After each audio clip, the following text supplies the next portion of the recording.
I am fighting for my life. So in 2017, I quit my corporate job. Damn, 2017, it's 2025 now. Okay. And even years later, I have those moments. Like sometimes I say, let me scroll on Indeed. Let me look at what's the listings on LinkedIn. Right? Even now. And I'll be thinking, yo, maybe I should go back for a few months, maybe like 6 months. Ooh, sorry, mosquito bite. Yeah, I'll be thinking maybe I should go back. Maybe I should, take a half year, 6 months, kind of stabilize and come back.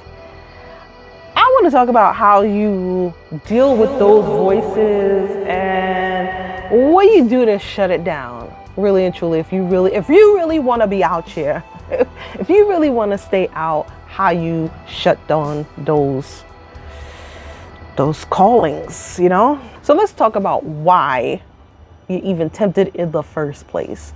Number one, the paychecks. Every 2 weeks that paycheck is coming in on time.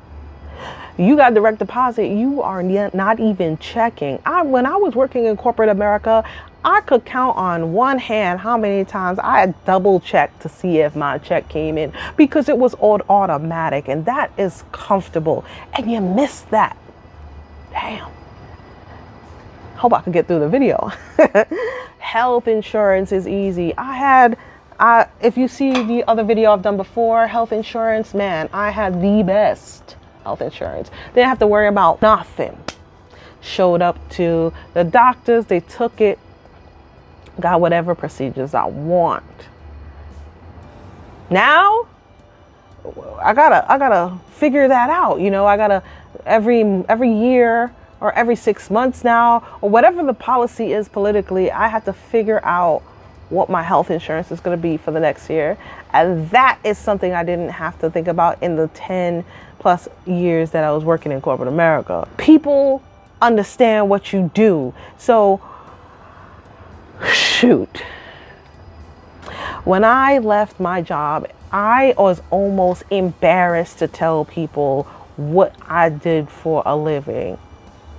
I could tell you that I probably said that I was an entrepreneur 10 times in my life. I could tell you that even though I was actively on entertainment shows, like TV shows, film, and that I wouldn't tell people I'm an actress. I would tell them I'm like a teacher, because I did a sub job before, I was subbing.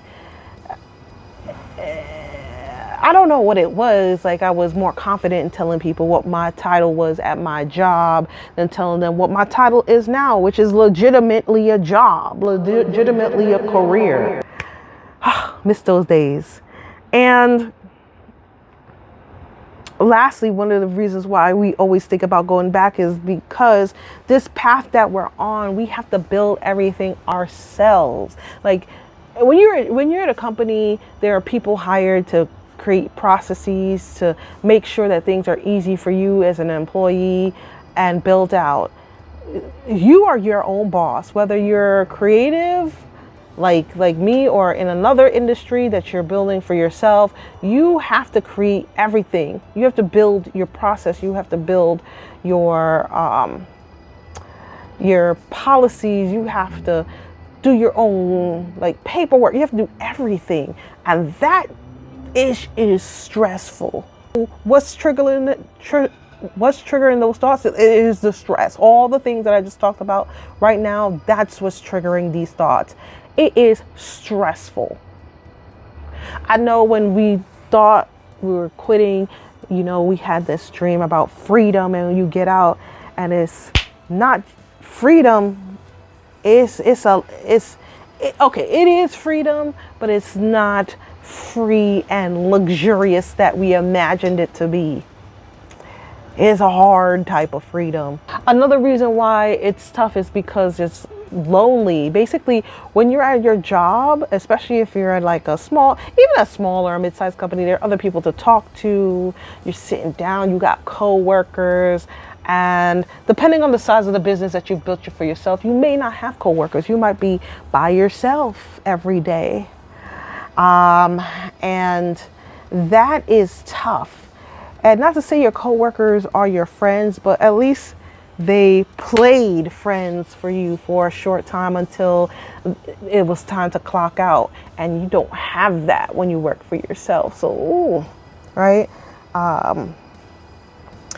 Then there's the burnout. So like for me, one of the struggles that I have is that I left corporate America to do, ooh, there's the mosquitoes are coming from me.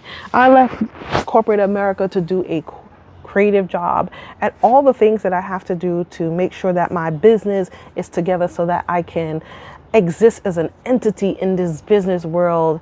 It stressed me out so much that it was so hard to think of creative things. I couldn't switch. You know, I'm so stressed about the other things day to day that I can't come up with scripts. I can't come up with characters. My sketches are more mundane. Like you can see the struggle and or the stress in the actual product, and that, not good. There are a few things that I have to on a daily basis remind myself in order to stay on this path, because really and truly I am fighting for my life. This is the way I present it to myself mentally when I ever feel doubt. You know, this is the lifestyle that I want to live, so I'm fighting for the life that I want. So here are the things that I do. Number one, I remind myself why I left in the first place. You know, sometimes we leave and we forget the goal. We forget what we're doing. You know, when we go to the job, we know what our goals are. We know what we have to do day to day, and we know what we have to accomplish. But when we leave for our own stuff, we forget. So don't forget. Do whatever you can. I used to write on my mirrors what my goals were, so that anytime I looked myself in the face when I was getting ready in the morning, I stare my goals in, like plain view right there. Number three, I always kind of remind myself how far I've come. Like when you're out by yourself, you feel like you've done nothing. You feel like you didn't accomplish anything, but you have. You've done a lot. Betting on yourself is one of the biggest part, and people don't usually do that. They're too scared, and you weren't scared. So congratulate yourself on that, and congratulate yourself on looking up the stuff that you needed to form the business and actually forming the business. And even if there were mistakes and problems along the way and you figured it out, you got to congratulate yourself on that.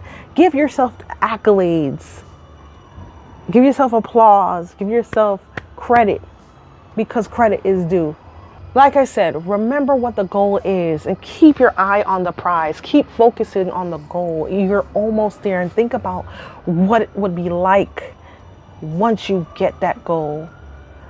Like keep the vision, visualize, as I've read in books and things like that. Visualize what happens when you get to the finish line, that you really achieve that goal and how it would feel, and let that feeling kind of live with you in the present moment.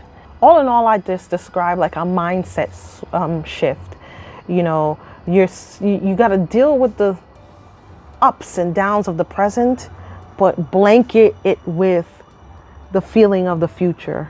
And once you're able to successfully do that, every time you have that doubt, every time you feel like you need to go back to work, you might be able to stay out just another day, just another week, just another month, just another year to get closer to your goal.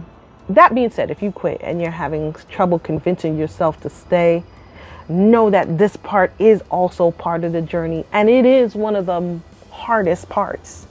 Do the mindset switch, stay focused, stay on goal. You can do it. Drop a comment below if you've had any of these issues staying focused and staying on track. Good luck to all of you that have quit. Keep going. You're going to get your dream.